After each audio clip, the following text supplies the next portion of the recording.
అందరికీ స్వాగతం అండి. ఇప్పుడు నేను చెప్పబోయే కథ చందమామ కథలో ఒక కథ. ఈ కథ పేరు వింత స్వార్థం. మరి కథలోకి వెళ్దామా? వెదిరేశ్వరం అనే గ్రామంలో ఎల్లారమ్మ అనే మంత్రసాని ఉండేది. నెలల నుండి కాన్పు వచ్చే సమయానికి ఆవిడ అందరికీ పురులు పోస్తూ ఉండేదన్నమాట. ఊళ్ళో అందరూ కూడా ఆవిడంటే ఎంతో అభిమానం. ఎందుకంటే రూపాయి డబ్బులు కూడా తీసుకోకుండా కాన్ చేస్తూ ఉండేది. ఇప్పటి కాలంలో అయితే ఎంతో ఖర్చుతో కూడుకున్న పని. మరి ఆవిడంటే అందరికీ ఇష్టమే. అలాంటి సమయంలో ఒకసారి ఏమైందంటే ఆవిడకి వేరే ఊరు వెళ్ళిందనమాట. వెళ్ళి అక్కడ వాళ్ళు కూడా పురుడు పోసి వచ్చింది. అట్లా నడుచుకుంటూ వెళ్ళేవారు కదా, ఏమీ బళ్ళు ఏమీ ఉండేవి కాదు. అలాగా ఆవిడ పక్క ఊరు నుంచి ఇవతల ఊరికి వచ్చి వెదిరేశ్వరం పొలిమేరలో ఒక చెట్టు కింద ఆడవాళ్ళు చుట్టూ మూగున్నారు. ఆడవాళ్ళు ఒక ఆమె ఎల్లారమ్మను గుర్తించి, ఎల్లారమ్మ మన జమీందారు గారి కోడలు, ఈ గ్రామంలోనే విధురాశ్రమం చూడడానికి వచ్చాము. ఆవిడ ఇప్పుడు 7 నెలల గర్భిణి మాత్రమే, కానీ పరిస్థితి చూస్తుంటే ఆమెకి కాన్పు వచ్చేస్తున్నామో అనిపిస్తుంది. ఎల్లారమ్మ, నువ్వే జమీందారు గారి కోడల్ని పరీక్షించి ఖచ్చితంగా కాన్పు ఎప్పుడు వస్తుంది ఏంటో చెప్పు, త్వరగా ఇంటికి తీసుకుపోదాం అని వాళ్ళేమో తొందర పెడితే ఆమె ఏం చేసింది చూసిందనమాట. కొంతమంది మనుషులతోని పరిచారకులతో తన ఇంటికి తీసుకెళ్ళింది. కాన్పు సవ్యంగా జరిగింది. మగబిడ్డ పుట్టాడు.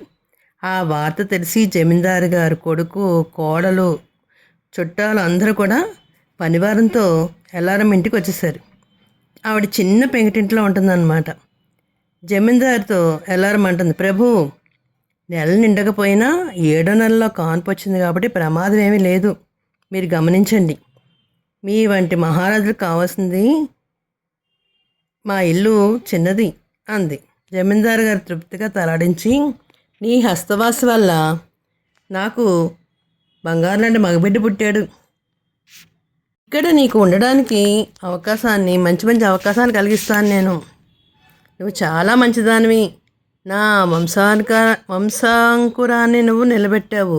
నేను రాజవైద్యుల్ని పంపిస్తాను, నా మనవడిని కోడల్ని చూస్తారు అని చెప్పి వెళ్ళిపోయారనమాట. ఆ రోజు నుండి ఆ ఎల్లారమ్మకి జాతకమే మారిపోయింది. ఆ ఇంటికి అన్ని సదుపాయాలు వచ్చేసాయి. వారం గడిచాక జమీందారు గారు ఎల్లారమ్మ భర్త ఈశ్వరరావు పిలిచి అప్పటికప్పుడే ఆవిడికి 4 ఎకరాల పొలాన్ని బహుమతిగా ఇచ్చేసారన్నమాట. జమీందారు గారి కోడలు ఏమని చెప్పిందో తెలుసా? ఓ ఎల్లమ్మ, నీకు కానీ ఆడపిల్ల పుడితే కనుక నా కొడుక్కి నీ కూతుర్నిచ్చి వివాహం చేసుకుంటాను, నా కోడలుగా చేసుకుంటానని చెప్పేసి మాట అనేసి ఆమె చేతిలో చెయ్యి వేసింది. అదేంటమ్మా, నాకంత నువ్వు గొప్ప హామీ ఏమి ఇవ్వక్కర్లేదు. ఇప్పటికే జమీందారు గారు నాకు మంచి పొలాన్ని ఇచ్చారు, చక్కగా అన్ని సదుపాయాలు అమర్చారు. నాకు చాలా అదృష్టం చాలు. నాకు నా జీవితమే మారిపోయింది. నాకు ఎలాంటి దురాశలు లేవమ్మా అని చెప్పిందనమాట. 4 సంవత్సరాలు అయిన తర్వాత ఆమెకు ఒక కూతురు పుట్టింది. ఎల్లారమ్మ ఆమె కూతురి పేరు రాగిణి అనే పేరు పెట్టింది. రోజులు అలా గడిచిపోతున్నాయి. అలా ఉండగా ఏమైందంటే పిల్లలు పెద్దవాళ్ళు అవుతారు కదా. జమీందారు గారు ముసలాయన అయిపోయారు. ఆయన కొడుకు ఆ బాధ్యతలన్నీ ఆయన తీసుకున్నాడు. మనవడి పేరు ఏంటంటే కళ్యాణవర్మ అని పేరు పెట్టారు. అతనికి 20 ఏళ్ళ వయసు వచ్చిందనమాట. ఎల్లారమ్మ కూతురు రాగిణి మంచి అందగత్త, చాలా బాగుంటుంది. ఆ సంవత్సరము ఆ ఊళ్ళో బ్రహ్మోత్సవాలు జరిగినాయి. జమీందారు కుటుంబాలన్నీ కూడా ఎల్లారమ్మ, రాగిణి అందరూ కూడా అక్కడికి వెళ్ళారు. అలా వెళ్ళినప్పుడు కళ్యాణవర్మ రాగిణిని చూశాడు. చూడగానే ఆమె ఎంతో అందంగా ఉందో అనిపించింది అన్నమాట. తర్వాత జమీందారు గారి కోడలు కూడా ఆ పిల్లని చూసి తను చెప్పిన మాట గుర్తుకొచ్చింది. ఒకనాడు నేను ఈమెకు మాట ఇచ్చాను కదా నేను అని ఆవిడ అనుకుందన్నమాట. కళ్యాణవర్మ ఎదురుగుండానే ఎల్లారమ్మతో చెప్తుందన్నమాట, నేను నీ కూతుర్ని నా కోడలుగా చేసుకుంటాను, నేను మాట ఇచ్చాను కదా అనేసరికి కళ్యాణవర్మ విన్నాడు, కొడుకు విన్నాడు. విని ఏంటమ్మా సంగతి ఏమిటి, విషయం ఏంటి అని అన్నీ తెలుసుకున్నాడు కళ్యాణవర్మ. అమ్మా, నువ్వు చెప్పినట్టుగా నేను చేస్తాను, నేను రాగిణిని పెళ్లి చేసుకుంటాను నేను అన్నాడు అన్నమాట. కళ్యాణవర్మ రాగిణిని కలుసుకుని మాట్లాడాడు. అప్పుడు రాగిణి ఏమందంటే, మీరు పెద్ద పెద్ద వంశం, గొప్ప జమీందారు వంశం మీది, నేనేమో మంత్రసాని కూతుర్ని. నాతో మీరు ఎలాగ వివాహం చేసుకుంటారు? లేనిపోయిన గొడవలకి ఎదుర్కోవాల్సి వస్తుంది, ఎందుకులేండి, వద్దులేండి అని చెప్పిందనమాట. కళ్యాణవర్మ ఏం అనలేకుండా నోరు మూసుకుని కూర్చుని తన దారిని తను వెళ్ళిపోయాడు అనమాట. ఈ విషయాలన్నీ కూడా జమీందారు గారికి తెలిసిపోయింది. రాగిణి జాతకం తెప్పించాడు. తెప్పించిన తర్వాత అవన్నీ చూపించాడు. ఆమె జాతకంలో మహారాణి యోగం ఉంది, మంచి రాజయోగం ఉంది కూడా అని తెలియడంతోనే ఇంత గొప్ప అమ్మాయా అని అనుకున్నాడు. కానీ జమీందారు గారు ఏంటంటే వాళ్ళు గొప్పవాళ్ళు కదా, మరి ఈ అమ్మాయిని కాకుండా వేరే వాళ్ళతో సంబంధం చేస్తే ఎలా ఉంటుందని అనుకుని సంబంధాలు చూడడం మొదలుపెట్టాడు. ఒక మంత్రసాని కూతురుతో వివాహమా అనుకున్నాడు. అనుకుని సంబంధాలు చూస్తున్నాడు. ఇంతలో ఏమైందంటే ఎవరు ఊహించినట్టుగా ఒక సంఘటన జరిగింది. ఏంటంటే ఒక రోజున కళ్యాణవర్మ వేటకి వెళ్ళాడు. వెళ్ళినప్పుడు ఆ సమయంలో హఠాత్తుగా ఏమైందంటే ఒక పిడుగు పడి పెద్ద వానొచ్చింది, పిడుగు పడింది. కళ్యాణవర్మ దూరంగా అతని మీద పిడుగు పడడంతోనే అతను గుర్రం మీద కిందకి జారి పడిపోయి స్పృహ కోల్పోయాడు. అతని ఇంటికి తీసుకొచ్చారు. అయితే పిడుగుపాటుకి అతని చూపు కూడా పోయింది. వైద్యులు పరీక్ష చేశారు. మళ్ళీ ఒకసారి అలాంటి అనుకోని సంఘటన జరిగి చూపు రావాలి తప్ప వైద్య సహాయంతో ఎప్పటికప్పుడు చూపు వచ్చే అవకాశం లేదని వాళ్ళు చెప్పారనమాట. చెప్తే జమీందారు గారి కుటుంబం అంతా విచారంలో బాధతో ఉండిపోయింది. ఏమిటిది, ఈ పిల్లవాడికి ఇలా జరిగింది ఏంటని వాళ్ళందరూ కూడా బాధపడుతున్నారు. ఒకసారి మీ అమ్మ ఆ మంత్రసాని కూతుర్ని కోడలుగా చేసుకుంటానంది. ఏ ముహూర్తంలో అందో మీ అమ్మ. సరే, ఆ అమ్మాయిని నువ్వు వివాహం చేసుకుంటావా? భగవంతుడు నీకు ఆమెకి వివాహం జరిగే యోగం ఉందేమో, విధి అలా రాసుంటాడు. నువ్వు రాగిణ్ణి పెళ్లి చేసుకుంటాను ఇష్టపడుతున్నావు అని తెలిసింది నాకు. మీ ఇద్దరికి వివాహం చేయించమంటావా? వెళ్ళి ఆ మంత్రసాని కూతుర్ని అడగమంటావా అని అడిగితే కళ్యాణవర్మ ఏమన్నాడంటే సరే నాన్నగారు అలాగే చేయండి అన్నాడు. ఇద్దరు మనుషుల చేత ఆ ఎల్లారం ఇంటికి వార్త వెళ్ళింది. ఆమె రాగిణితో వాళ్ళెంత జమీందారులు అయితే మాత్రం ఒక గుడ్డివాడి భారీగా నిన్ను చూడలేనమ్మా, ఈ పెళ్ళికి నువ్వు ఒప్పుకోకు అని తల్లి కూతురుతో చెప్పింది. తల్లి మాటలకి రాగిణి అడ్డంగా తలూపి ఏంటమ్మా నువ్వు అలా మాట్లాడుతున్నావు? జమీందారు కాదంటే మనము చిక్కుల్లో పడతాము. నేను పెళ్ళికి ఒప్పుకోలేదనుకో మనకు అన్ని కష్టాలే వస్తాయి. ఎలాగైనా సరే నేను ఈ పెళ్లి చేసుకుంటానులే. గుడ్డివాడేంటి, నా అదృష్టం బాగుంటే మంచివాడిగా అవ్వచ్చు కదా, మళ్ళీ ఏదో మంచి సంఘటన జరగచ్చు, అతను మళ్ళీ మామూలు మనిషి అవ్వచ్చు కదా అని తల్లితో చెప్పింది. ఆ వార్త మళ్ళీ వెంటనే వాళ్ళతో పంపించేసరికి జమీందారు గారు కుటుంబం అంతానేమో ఎల్లారం ఇంటికి వచ్చేసారు. చక్కగా మంచి చీర నగలు తీసుకుని రాగిణి ఉన్న గదిలోకి వచ్చి కళ్యాణవర్మ తల్లి రాగిని చూసి ఆశ్చర్యపోయింది. రాగిని కూడా కళ్ళకి గడ్డ కట్టేసుకుంది. కళ్యాణవర్మ తల్లితో నా భర్త చూడని లోకాన్ని నేను కూడా చూడను. ఒక జమీందారు వంశంలోకి అడుగు పెడుతున్నాను. గాంధారీదేవిని ఆదర్శంగా తీసుకున్నాను అంది ఏ మాట పలకకుండా. అలా కళ్ళకు గడ్డ కట్టేసుకుని కళ్యాణం చేసుకుందన్నమాట. వచ్చిన వాళ్ళందరూ కూడా రాగిణి చేసిన పనికి జమీందారు గారు వంశానికి తగ్గ కోడలే వచ్చిందిలే అని అందరూ మెచ్చుకున్నారు. అయితే అక్కడ జమీందారు గారు మాత్రం రాగిణి ఆంతర్యం ఏంటో అర్థమైంది. ఆయన ఆశీస్సులు ఇచ్చే నెపంతో ఏకాంతంతో పిలిచి ఆమెతో రాగిణి, నువ్వు చాలా తెలివైన దానివి, నువ్వు మధ్య తరగతి కుటుంబంలో నుంచి వచ్చిన దానివి. గుడ్డివాడైపోయిన కళ్యాణవనముకు భార్య ఎలా కనిపిస్తుందో అలాగా నువ్వు కూడా ఇలా చేసావా? కానీ నువ్వు కళ్ళకు గంతులు కట్టుకోవడం, లోకం దృష్టిలో ప్రతిభతా స్థాయికి ఎదిగిపోయావు. భర్తతో సమానంగా జమీందారు గారి వంశం అంతా కూడా. అందుకనే నీ ఆలోచన నేను పసిగట్టాను. నువ్వు నా దృష్టిలో స్వార్థపరుడు కావు, లోకం దృష్టిలో మహాప్రతిభతలో ఒక దాని అవుతావు.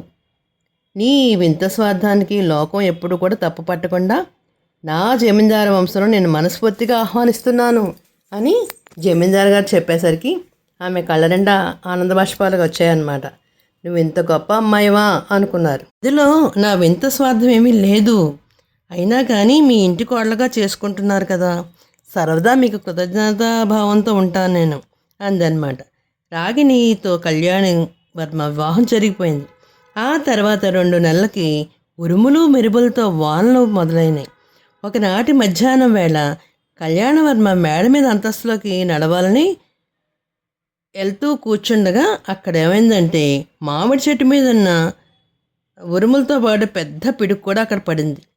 పిడుగుపాటికి బెంబేలు పడిపోయాడు కళ్యాణవర్మ. అతను అలాగా ఇలా నుంచినవాడు అలా పక్కకు పడిపోయాడు అనమాట.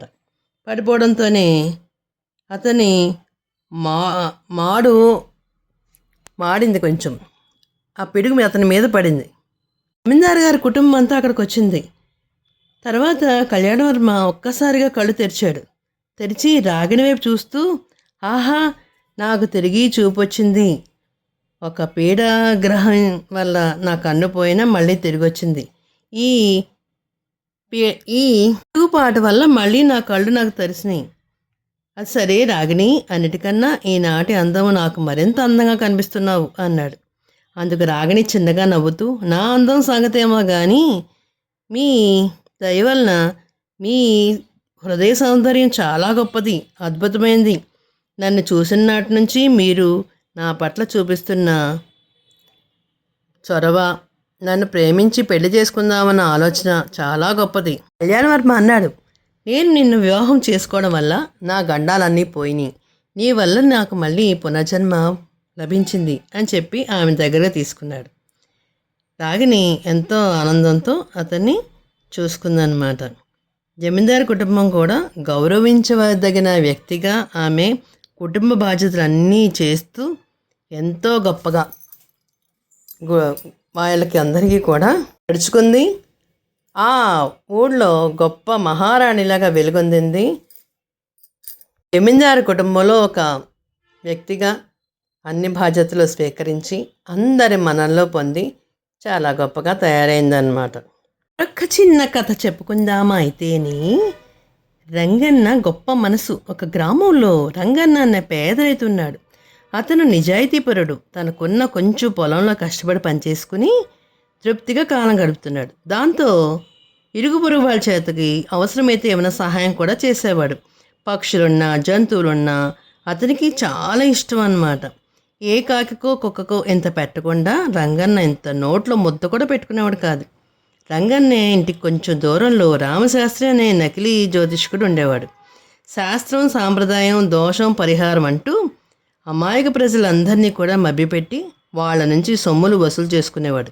ఎప్పుడు చూసినా ఎంతో సంతోషంగా కనిపిస్తూ ఒక్కసారి కూడా తన దగ్గర రాని రంగన్న చూసి రామశాస్త్రికి ఇతని మీద అసూయ ఉండేది. ఒకరోజు రంగన్న తన పొలంలో విత్తనాల కోసము తన ఇంటికి బయలుదేరుతూ ఉండగా పొలం గట్టు మీద పొదమాటిన పిచ్చుక ఒకటి కాలు విరిగి లేవలేక పడుంది. అది గమనించిన వెంటనే అతని చేతిలోని తీసుకుని పరిశీలనగా చూసి దాన్ని నిమిరాడు. దానికి కావలసిన ఆకులే వేసి పసరు పోసి కాలికి కట్టాడు రంగన్న. దాన్ని అక్కడే వదిలేయకుండా తనతో పాటు ఇంటికి తీసుకొచ్చాడు. దాన్ని తినడానికి తిండి పెట్టాడు, బియ్యంగింజలు వేశాడు. దానికి చిన్న బుట్టలో పిడతలో పెట్టి చాలా జాగ్రత్తగా చూసుకుంటున్నాడు. దాని మీద పడుకోబెట్టాడు. గది నుంచి వెలుపలకు రావడానికి 4 అడుగులు వేసేసరికి రంగన్న అన్న అరుపు వినిపించింది. ఆ స్వరం ఏంటని వెనక్కి తిరిగి చూశాడు. అక్కడ పిచ్చుక లేదు. దాని స్థానంలో ఒక దేవతామూర్తి కనిపించింది. తన కళ్ళను తానే నమ్మలేకపోయాడు. రంగన్న, నేను నీ వనదేవతను. ప్రాణుల పట్ల నీకు ఎన్నంత ఇష్టమైన ఉండడం వల్ల నీ గొప్ప కరుణ కటాక్షాలు అన్నీ చూపిస్తున్నావు. జంతువులన్నింటినీ చక్కగా చూస్తున్నావు. ఏం వరం కావాలో తీసుకో అంది దేవత. తల్లి, నేను కళ్ళారా చూడగలిగాను, నాకు అదే చాలు, ఇంకేం వద్దు నాకు అన్నాడనమాట. అని ఆమె, మా నేను చూసిన భాగ్యమే చాలు, నాకేం వరం వద్దు అన్నాడు రంగన్న. రంగన్న వనదేవత పాదాలకు నమస్కారం చేశాడు. నీ గుణం చాలా గొప్పది రంగన్న అంటూ వనదేవత అతని చేతిలో ఒక బింది ఇచ్చింది. బింది నిండా బంగారు కాణాలున్నాయి. ఆ సంగతి గ్రామంలో ఊరంతా తెలిసిపోయింది. రంగన్న ముందే జరిగిన అందరూ కూడా చాలా సంతోషపడ్డాడు. ఇంత మంచి మనిషికి ఇంత గొప్ప కానుక ఇచ్చిందా వనదేవత అని అందరూ అనుకున్నారు. ఎదురుగుండా ఉన్న రామశాస్త్రికి కోపం వచ్చేస్తుంది. వీడు ఇంత గొప్పవాడైపోయాడేమిటా అని. ఎలాగైనా రంగన్న బంగారు నాణాలు తీసేసుకొని దొంగిలించాలని, ఊరు వదిలి ఎక్కడన్నా పోవాలి, హాయిగా జీవించాలని ఆలోచనలో పథకం వేశాడు. అర్ధరాత్రి సమయంలో రామశాస్త్రి ముసుగు వేషం వేసుకుని రంగన్న ఇంట్లోకి వెళ్ళి జ్వరపడి బంగారు నాణాలన్నీ కూడా బిందెలు తీసేసుకుని దొంగిలించేసి బయటికి పరిగెడుతూ ఉండగా కాలికి ఏదో అడ్డుపడి బోర్లా పడ్డాడు. దాన్ని చూసిన రంగన్న కుక్కకి ఆహారం పెడుతూ ఉండేవాడు కదా, కుక్క మరిగేసింది. రామశాస్త్రి మీదకి ఉరికింది. అడ్లిపోయి రామశాస్త్రి అయ్యో కాపాడండి అంటూ అరుస్తూ అక్కడ అరిచాడు. దాంతో రంగన్నతో పాటు ఇరుగు పొరుగు వాళ్ళందరూ కూడా లెగిచిపోయారు. అందరూ కూడా రామశాస్త్రి నాణాలు బిందుతో సహా పడిపోయినాయి. చీ, నువ్వు ఒక మనిషివేనా అంటూ గ్రామంలో ఉన్న ప్రజలందరూ కూడా శాసన తిట్టారు, కొట్టారు. అయితే రంగన్న అడ్డు చెప్పి వద్దు అని సర్ది చెప్పేశాడు. రామశాస్త్రి గమనించుని రంగన్న పాదాల మీద పడ్డాడనమాట. క్షమించయ్యా బాబు, తప్పు చేశాను తెలియకుండాను. నా తప్పును గ్రహించావు కదా, అది చాలు. అయినా రంగన్న ఏమన్నాడంటే, మనం ఏమనద్దు ఇతన్ని, అతను తప్పు తెలుసుకున్నాడు కదా, వదిలేద్దాం అని చెప్పాడనమాట. చెప్పిన తర్వాత నిజాయితీగా ఉండి నిజాయితీగా చేసుకుంటే నీకు అన్ని రకాలుగా లాభం వస్తుంది, ఎందుకు ఇలాగ చేస్తున్నావు నువ్వు అని రంగన్న రామశాస్త్రికి బుద్ధి చెప్పాడు. శాస్త్రి రంగన్నతో అంటున్నాడు, నాకు బుద్ధి వచ్చింది నాయన, ఇక్కడి నుంచి ఎప్పుడు కూడా ఇలాంటి పనులు చేయను, మంచిగా మసులుకుంటాను అంటూ తల వంచుకుని ఇంటి దారి పట్టేశాడనమాట శాస్త్రి. గ్రామ ప్రజలందరూ కూడా ఎవరికి మొహం చూపించలేక అతను ఆ ఊరు వదిలేసి వేరే చోటుకి వెళ్ళిపోయాడు. చూసారా మరి, తోటి వాళ్ళు బాగుపడితే చూడలే అని రామశాస్త్రికి ఎలా జరిగిందో చూసారా మరి. వింటున్నారా పిల్లలు? తెలుగువారి దీపకాంత్కి లైక్ చేసి, షేర్ చేసి, సబ్స్క్రైబ్ చేసి, కామెంట్ రూపంలో పెట్టండి మరి.